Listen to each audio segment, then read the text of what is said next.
Hello, this is Mr. Avronic. I'd like to welcome everybody back to the 2019-2020 school year. This is the parent orientation video. First thing I'd like to say is welcome back. I hope everybody had a great summer and they have their batteries refreshed and recharged for the new school year. Kind of a quick note of this video, just kind of a rundown. What we're going to go through today is we're going to go through some of the new faculty. We're going to go through communication with the school. We're going to go through a quick handbook review. And then we're also going to take a look at some new handbook items that were approved by the advisory board last year and added into our handbook this year. So part one of this video, I would like to introduce our new faculty. We have two new faculty members this year. Mrs. Tracy Berg is going to be hired on full-time with us this year. She's going to be our resource and title teacher. We also have Mrs. Melinda Padani. She is going to be our second grade teacher. We're pretty excited to have these two ladies on staff, and we know they're going to do a great job here at St. Mary's.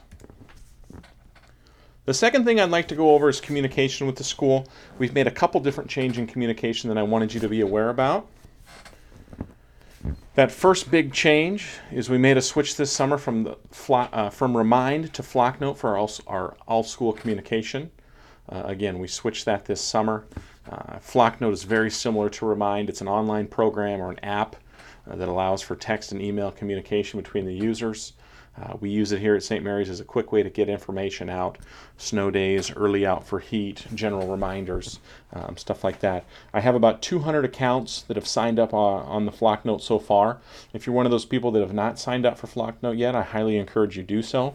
There's a link right on the front page of the St. Mary's website where you can sign up. And again, the St. Mary's website is stmariesoneal.org. You can go there and get signed up for Flocknote.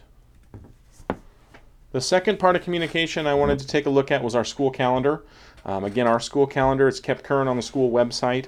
It also syncs with Sycamore. I do want to make a note this year, we're not going to be sending out the full year print calendars again this year. Those go out of date pretty quickly, especially the further we get into the year. The parish will still be sending out the month-by-month calendars after we update those, so you can be looking for those. But if you want to keep with the current calendar, it's always found on our website, stmariesoneal.org, and you can click on the calendar tab. If you have a Google account or a smartphone, you can actually add the St. Mary's calendar to your Google account or to your smartphone. Bottom right-hand side of that calendar, there's a plus Google Calendar button. You can go ahead and push that, and it should sync with your phone. Do want to make a quick note, the calendar auto updates, and you also have the ability to turn it on and off within your Google account. So if you don't want to see all the St. Mary's stuff, you can turn that calendar off. If you're looking to plan a vacation or schedule an appointment or something like that, and you're looking for which days St. Mary's is not going to be in session, you can look on the calendar, turn that on, and see that. So again, our school calendar is located at the school website, stmariesoneal.org, and click on the calendar tab. We also have our school website in Sycamore. I don't want you to forget that a majority of our day-to-day communication items, they can still be found on the school website. I know Judy puts the announcements on there every day, as well as on the Sycamore page, so you can take a look at those two items for day-to-day type of announcements as well. Again, Sycamore does have a calendar that syncs with our Google Calendar that does keep that updated as well. One thing we've really put an emphasis on the last couple of years is ramping up our social media presence. So if you hadn't had a chance to do so yet, check out our Facebook and Twitter pages. All right, the third part of this review is a handbook refresher. These are items that have been in place, policies within our school for several years. I just wanted to go through a quick refresher with you on some of those items. First thing with the school handbook, you can find this on page 5. Enrollment at St. Mary's, it does imply the willingness of both parents and students to comply with the mission, decisions, policies, rules, and regulations of the school. Also want to make note that the handbook does not create a quote-unquote contract per se. Do want to make note that the administration does reserve the right to make decisions and make rule revisions at any time to implement the educational program and to assure the well-being of all students. The administration will be responsible for interpreting the rules contained in this handbook. Every year we talk about concerns a little bit, and we're always talking about chain of command. What we do want to take a look at, if we have a concern, whether that's a student concern or a parent concern, that first contact, it should be with that teacher. should be with that coach, should be with that moderator. A lot of times I'll get a phone call in my office, and the first thing I'll ask a parent is, well, have you talked to that teacher yet, or have you talked to that coach yet? If the answer is no, my standard response is, well, why don't you go ahead and speak with that teacher, see if you guys can resolve the issue, or speak with that coach, see if you can resolve the issue.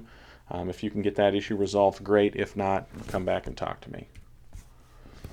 If it is an athletic concern, you can talk to the second point of command should be with the athletic director. If that concern is still a concern after you speak with the teacher, coach, and the AD, then you can go ahead and contact me in my office, and we can set up an appointment and try and work through that concern. A lot of times I'll bring the teacher into my office, and we can all sit down and talk about it together, or that coach, and we can all sit down and talk about it together. If for some reason that doesn't get resolved, I'll forward you on to our president and pastor, Father Starman. I'll actually contact him and set an appointment up with him, so you can go ahead and meet him. And then last but not least, if that's still a concern after a meeting with Father Starman, he'll set up a meeting with the school board, so you can go ahead and address your concern there.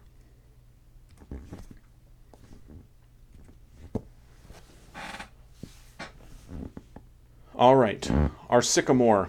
We are again going to use Sycamore for our student information system. Sycamore is a great tool. We've been using it for several years.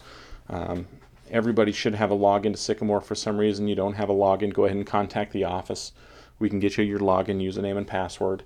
Included in Sycamore, you have your student information and students in grades 3 through 12. You have news, you have announcements, there's calendars, you can check on the balance of your lunch account. There is a pass-a-note function similar to email where you can contact your child's teachers. There's also emergency notification within Sycamore as well. So if we do have a snow day or do have a change of date, we try and post it there as well so you are aware of those changes. All right, the school day. Arrival at school. Keep in mind that the teachers are contracted to be here at 7:45. So high school students, when you get to the school, you must remain in the commons area until the 7:45 bell rings, at which point in time you can go to your lockers. If you need to stop in with the teacher and see them, you can do so as well. The grade school, I do want to make note, the playground is unsupervised until 7:45 in the morning.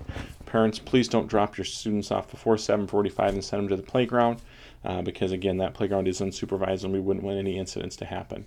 The bell rings at 7:55 for students, and they can enter the building at that time at the grade school. Dismissal, the grade school is going to be dismissed at 3:20 again this year. The high school is dismissed at 3:30. Grade school parents, please make arrangements to pick up your students at 3:20. Again, we don't have any after-school care here at St. Mary's. And other than emergencies, please have a plan for the day before you drop your kids off at school. It always surprises me the number of students that are standing in a line in a regular school day to call their parents from Brenda's office. So I would definitely make arrangements with your student after school to let them know what their plans for pickup are. Unexcused absences or absences in general. If you have an absence for your student, please call the school by 8:15 in the morning, whether they're sick, whether they're getting out of bed late, whatever that case may be. When the student comes to school, please make sure they have a written notice with them for all absences. A parent note or phone call that does not automatically make an absence excused. The principal has the final decision on those. So you may call and say, oh, Susie's going to be out of school. She has a haircut today. That's great. We'll mark her down as an absence. We'll appreciate the phone call. But again, a haircut is not an excused absence. So you can check the handbook for those excused absences. We'll again continue to work with the Holt County Truancy Officer again this year. She's done a great job in working with some of our students. I think the policy and the program that they have in place works out pretty well, and it helps get our students to school as much as they can be.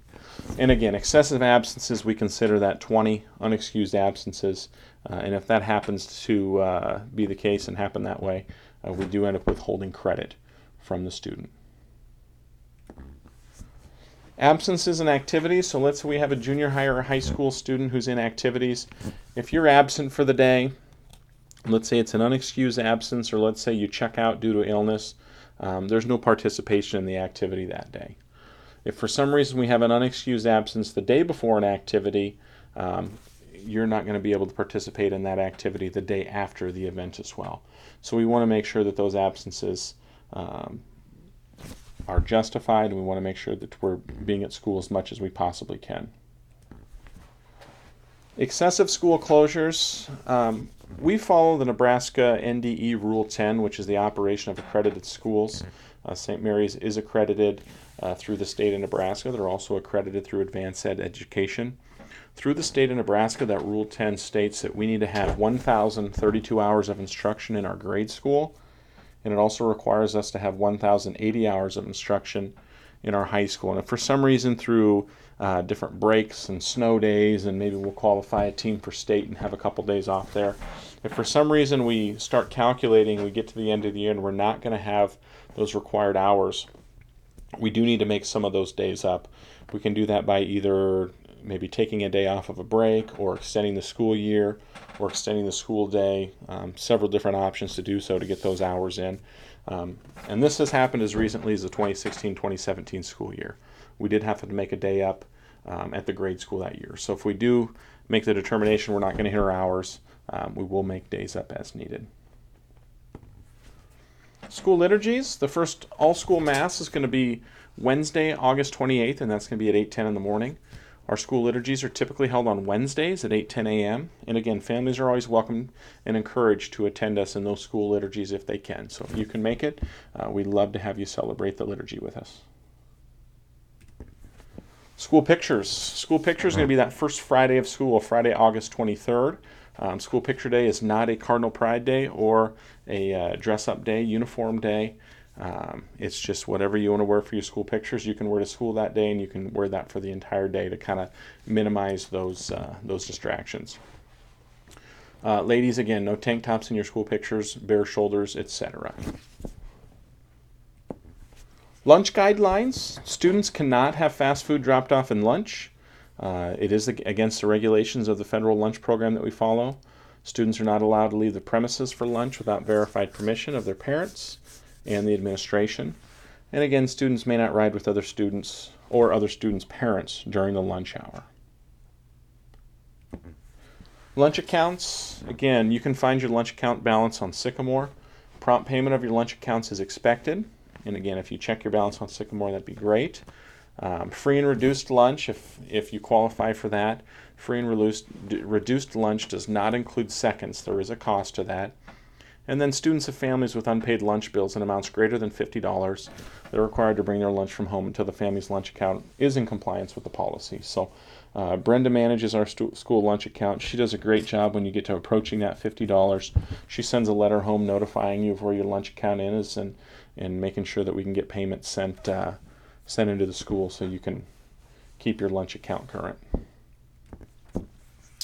The dress code is a point of emphasis for faculty, staff, students, and parents. If you happen to be a first period PE student, you can come dressed in for your PE class, but you should still be groomed properly upon arrival. Dress code for students, as far as shirts go, it's a red at the grade school and high school polo, or a white polo at the high school only, and it needs to wear a collar. So similar to the shirt over to the right, grade school students, you wear a red shirt. High school students, you have the option of a red shirt or a white shirt. Again, those shirts need to be tucked in, and if you wear an undershirt under your polo, it needs to be white. And again, if you wear a long sleeve undershirt, you need to wear a long sleeve polo over top of it. We don't want the white undershirts with a red polo, is what we're trying to stay away from. Slacks and shorts. You can only wear khaki shorts at the high school, or navy blue slacks or walking shorts at the grade school. If you're wearing shorts, they need to be mid-thigh or longer. And again, we do restrict shorts from November 1st to the first day of spring. Again, no cargo pants, painter pants, jeans, denim, spandex, leggings, etc. pants with stirrups. So we want to make sure we're wearing slacks and shorts. Grade school students, navy blue. High school students, khaki. Sweatshirts. Sweatshirts must be the official red sweatshirt or other approved red St. Mary's sweatshirt offered by a St. Mary's team or association. If you have a red sweatshirt without a hood, without a front pocket, that's a St. Mary's volleyball shirt or a St. Mary's football shirt or whatever it may be, you can wear those as far as your uniform's concerned. One quick note, you need to make sure you're wearing your uniform polo under your sweatshirt. And again, there's no hoods allowed on the sweatshirts or no front pockets allowed on the St. Mary's sweatshirts. Other outerwear during cold months, it is Nebraska. The temperature does drop here pretty low. During the cold winter months, students may wear their choice of outerwear to school, but within the school building, cafeteria, commons, church, only the following outerwear is permitted. So you can wear your red St. Mary's sweatshirt, you can wear your school cardigan, or you can wear your leather jacket if you've purchased one. When it does get cold, keep in mind if you wear a sweatshirt to school, you can wear your coat, come to school, leave your sweatshirt on, your St. Mary's sweatshirt throughout the day. But we want to make sure our big heavy coats are getting put into our lockers. Belts and shoes and socks and boots. Belts at the high school, they must be worn. They must be brown or black leather only. Shoes need to be either athletic shoes, dress shoes, casual shoes, and sandals with a heel strap. They're permitted. We don't want any flip-flops or something without a heel strap being worn. Also, if you take any science classes, you need to make sure that if you're doing labs, you have a covered shoe as far as for safety in the science lab. Socks, they need to be a solid colored sock, white, black, navy, gray, or khaki colored, especially with shorts, so socks show up. And then on boots, if you wear boots to school, your pants must be worn over the tops of your boots. So like this picture on the right here shows, that would not be a boot on the outside of the jeans would not be permitted. Grooming, you need to make sure your hair is well groomed. Young men, they need to be clean shaven with sideburns above the earlobe. Young men's hair needs to be off the collar, above the ear, and above the eyebrows. I do keep a buzzer in my office and notify students that if your hair is getting too long, I can go ahead and make a trim up for me. Unfortunately, the last couple of years, nobody's taken me up on that offer, and I haven't got the chance to cut anybody's hair. So I've never cut anybody's hair yet, and I'd love to start at some point. So I do keep those buzzers in my office in case hair gets a little bit too long. Also, extremes in makeup and hairstyles and colors are not tolerated. And then bandanas and other scarf-like accessories are not allowed around the neck. Body piercings and tattoos. Piercings of the eyebrows, lips, tongue, and nose, they're prohibited. Other body piercings need not to be visible during the school day or at school activities. Earrings are not allowed for male students at school or at school functions. And tattoos, if there's any tattoos, they must not be visible during the school day or at school functions. Cardinal Pride Days and class shirt and house days. Once each full week of school, we will have a dress down day. We do have two different types of dress down days. We have Cardinal Pride Days, and then we have house shirt days at the high school and class shirt days at the grade school.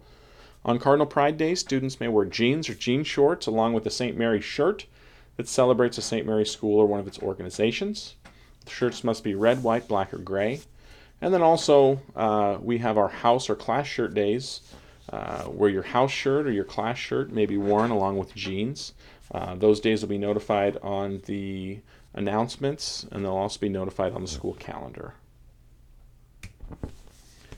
Athletics and activities. Again, we do have championship programs. We've been very successful the past 10 years or past 10, 15 years in our athletics and activities programs. We've got great coaching staffs in all of our activities and athletics. So just kind of a note, please let the coaches coach and the players play. Eligibility, we did change this up last year, mid-year a little bit, so the students in that are going to be in 8th grade through seniors this year have already experienced this new athletic policy. Students coming from 6th to 7th grade. This will be new for you, but I think the changes are really good for our students. So the eligibility as far as academics concerned is in place for all of our athletic and co-curricular activities. That includes band, dance, one-acts, football, volleyball, etc., etc. This does include our cooperative sports as well, so golf and cross country, those types of things. Our eligibility policy is for that as well. As far as the policy goes, it states you need to have a 1.5 minimum GPA and you can't be failing more than one course during any given week, or you cannot fail the same course 2 weeks in a row. We review the students as far as failing goes at the beginning of the 3rd week of the quarter, and students failing a course after the AD review, they're not allowed to miss any class time of the course that they're failing. And again, if you're failing a course, you can't miss any class time. Students on the ineligible list are required to meet with the teacher of the courses they're failing until 4 o'clock daily until their grade is passing. And we do have a sheet that the students take to those teachers and have signed. Medical eligibility, this has become a fairly major topic as far as athletics are concerned, especially in those sports where there's potential for collisions, concussions, stuff like that. So if there's a student that has any major injury and it requires a doctor's clearance to participate, we need to make sure that we're getting that doctor's clearance and letting Mr. Allen, our athletic director, know. Again, one of the big points of emphasis has been concussions over the past few years. All of our students that participate in athletics, they must pass an impact protocol before returning to participate in those athletics. So concussions, we've had some students over the past years that have actually missed class time due to an athletic injury because of a concussion and some of the symptoms that come along with those. So all the teachers, they're aware of this. We've done some training on what to do if a student has a concussion, and all the teachers have been given what's called a return to learn protocol as well for those concussions. All right, the last section I want to go through is the handbook changes section. There's been a few minor things that we've changed throughout the year, but for the most part the handbook stayed the same. And again, you can find a copy of the handbook at the front of your student planners or on the school's website. Again, the school's website, www.stmarysoneil.org. And again, as I did in previous years, any change I made to the 2019-2020 handbook, it is highlighted in gray in the handbook. And I'll show you here, I actually have screenshots right out of the handbook, and you can see the gray right there. So the first policy we changed, and this was working with the truancy officer, the first policy that we changed is the tardiness policy.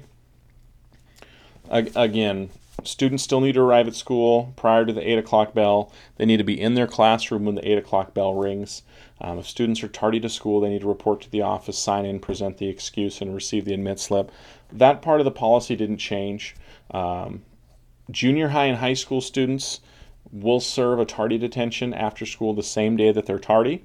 And then in addition, for the for the grade school and the high school, we're going to make a note in the attendance record. So if a grade school student has 5 tardies to school, what we're going to count that as far as our attendance policy is we're going to count that as 1 unexcused absence to school. At the high school, if we have 3 tardies to school, we're going to count that as 1 unexcused absence to school there as well. So again, that policy was created with our Holt County truancy officer. We had some instances the past couple years where a policy of tardies to school converting to an unexcused absence would have benefited us. So we worked with her and we talked to some other schools and looked at their policies while developing this policy. We talked already about the eligibility policy. I gave you, as far as in the athletics section of this, the policy. Here's the policy straight out of the handbook. So you can see there as far as the when we're going to do the AD checks, and then and that goes. So I'll give you a couple seconds to read through that.